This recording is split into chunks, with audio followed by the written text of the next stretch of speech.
ꯁꯤꯗꯩꯗ ꯑꯩ ꯉꯁꯥꯏ ꯍꯥꯏꯒꯤꯗꯣ ꯑꯩꯈꯣꯏ MLA ꯌꯥꯡꯈꯩ ꯍꯣꯏ ꯑꯩꯈꯣꯏ ꯇꯔꯥꯗꯣ ꯇꯣꯛꯑꯁꯤꯅꯦ ꯌꯥꯡꯈꯩꯁꯤꯒꯤ ꯃꯅꯨꯡꯗ ꯏꯂꯤꯒꯦꯜ ꯏꯃꯤꯒ꯭ꯔꯦꯟ ꯃꯅꯤꯄꯨꯔꯗ ꯂꯩ ꯆꯪꯉꯛꯇꯅ ꯃꯣꯏꯅ ꯗꯦꯃꯣꯒ꯭ꯔꯥꯐꯤꯛ ꯏꯝꯕꯦꯂꯦꯟꯁ ꯑꯣꯏꯕꯅꯦꯁꯦ MLA ꯀꯌꯥ ꯍꯥꯏꯍꯟꯕ ꯉꯝꯒꯗꯒꯦꯕ ꯑꯗꯨ MLA ꯌꯥꯡꯈꯩꯁꯤꯒꯤ ꯃꯅꯨꯡꯗ ꯅꯤꯝꯐꯨꯅ ꯍꯥꯏꯕ ꯅꯨꯃꯤꯠꯇ ꯃꯅꯤꯄꯨꯔꯒꯤ ꯄ꯭ꯔꯣꯕ꯭ꯂꯦꯝ ꯁꯣꯜꯕ ꯇꯧꯅꯤ ꯑꯃꯈꯛꯇ ꯉꯥꯏꯔꯦ ꯂꯣꯏꯔꯦ ꯁꯤ ꯊꯣꯛꯅꯅꯕ ꯄꯣꯠ ꯃꯌꯥꯝꯁꯤꯒꯤ ꯇꯧꯔꯛꯏꯕ ꯄ꯭ꯂꯥꯟ ꯄꯣꯂꯤꯁꯤꯗꯣ ꯄꯣꯂꯤꯇꯤꯁꯤꯌꯥꯟ ꯑꯃ ꯑꯣꯏꯅ ꯑꯩꯈꯣꯏꯅ ꯎꯐꯝ ꯊꯣꯛꯑꯦꯕ ꯑꯦꯗꯚꯥꯟꯁ ꯑꯣꯏꯅ ꯄꯣꯂꯤꯇꯤꯁꯤꯌꯥꯟ ꯍꯥꯏꯁꯦ ꯏꯟ ꯑꯦꯗꯚꯥꯟꯁ ꯑꯣꯏꯅ ꯑꯩꯈꯣꯏꯒꯤ ꯄ꯭ꯔꯖꯥꯁꯦ ꯀꯔꯤ ꯊꯦꯡꯅꯒꯗꯧꯔꯤꯒꯦ ꯉꯁꯤꯗꯒꯤꯅ ꯆꯍꯤ 10 ꯃꯇꯨꯡꯗ 5 ꯃꯇꯨꯡꯗ ꯃꯃꯥꯡꯗꯅ ꯀꯔꯤ ꯇꯧꯔꯝꯕꯅꯣ ꯑꯗꯨ ꯃꯗꯨ ꯅꯩꯅꯔꯒ ꯉꯥꯛꯅꯅꯕ ꯍꯣꯠꯅꯕꯤꯔꯝꯃꯣ ꯍꯥꯏꯕꯅꯦꯕ ꯑꯩꯈꯣꯏꯅ ꯄꯣꯂꯤꯇꯤꯁꯤꯌꯥꯟꯁꯤꯡꯗ ꯍꯥꯏꯔꯤꯁꯦ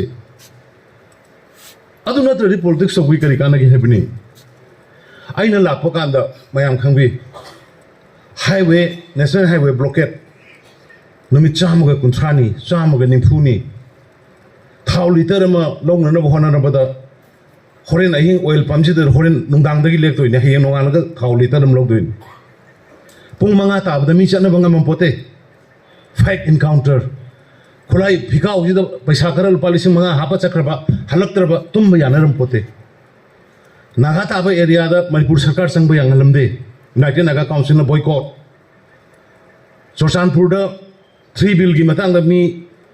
मापन हाथखिबदुगी नुमित 630 days नुमित 730 MLA लीडर न संगलमदम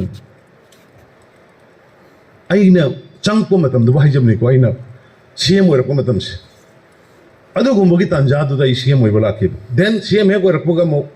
कोविड की चनी अनि मखाई कया वाना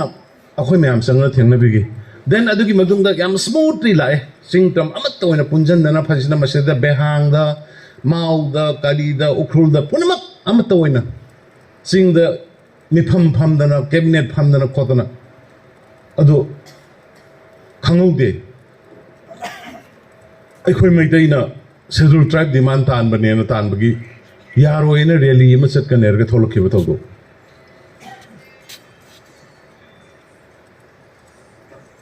अदुगी डिटेल्स मयाम अमदि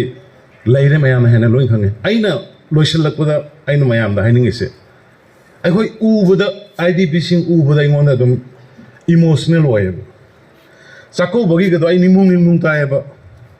कुममगी मबुंग ओफाना मसन मसे चाको बाइसे खोई गिचन बिनेबा मैतेगी नुंगाइजबा हराउजबा आई थोइबदा फोन तवे रमेशदा फोन तवे नोय मामांग गिदी मयाम अदुम पको कौने हंदक गिदी नोय काय काय चतुरी कमदोवी दखना नुंगना कमदोगे खोटकेना इजम चम नई हंगब चतपने हंगब फोनदा तमो हंदकती सुमायना अखोइसे लुपा यांखै एब्रो केनो दिसिदगी पीरियड कौब खोटपा कोई हंदकती तौद्रेना हायगन आइगोंदा इमोशनली आइगोंदा फील तौबदगी आइना करिनोने करि अखोइगी कैदौरजानो अखोइगी सिविल सोसाइटी कई मैम से मोई पैसा पाइद्रब्रा नुंगाइती हाइदने फरे फरे अदुदि अनकपसिंगदि मोई लोइना अनकपदि लोइना कौननब लेगनी अदुगा अखोइ मोरेगा चोरचानपुरगदि मोई लाख तक लागा लेबनिना मोई कौहम लेरमोय अदुदि लाओ लाओ आई तौगे हाइदना मा तमो तौबिनो हाइरे आइना हे नुंगाइते कुममगिनि हाना मयाम लाए अदु मयाम लागा इगिदा चाक चाबदो हंदगी अदो कोना इरांग थोकी मतम मदु बिरेन चाक कौरिदो रैली जनब इंजन बने न संतोक्तना आइदि Manipur हिंगनिंगदे अदगी मतिक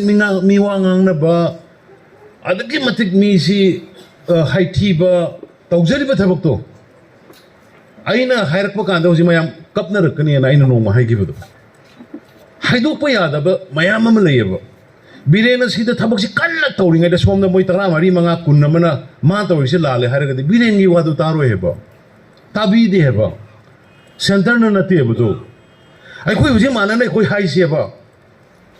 more gi asu kasang daga de khoi masi sumai tawbiyo si tawsi sumai na ka wari sabiyo Chochanpur gi changhan da ya roi si tawsi Imphal da su moi su laksano sumai tawsi हाइबना सिंग पोषक ma'am से अखोइना चप मानब voice अमना हाइरगदी ताबीगनेबा हुजिक्सदा ngasa हाइगिदो अखोइ MLA यांखै होय अखोइ 10 दो तोसिने यांखै सिगी मनुंगदा illegal immigrant Manipur da lay sangat na moina demographic imbalance oi bani ase MLA kaya hain mangam gada gebo adu MLA yang khai sigi manung nimpu na haiban with Manipur problem solve tong ne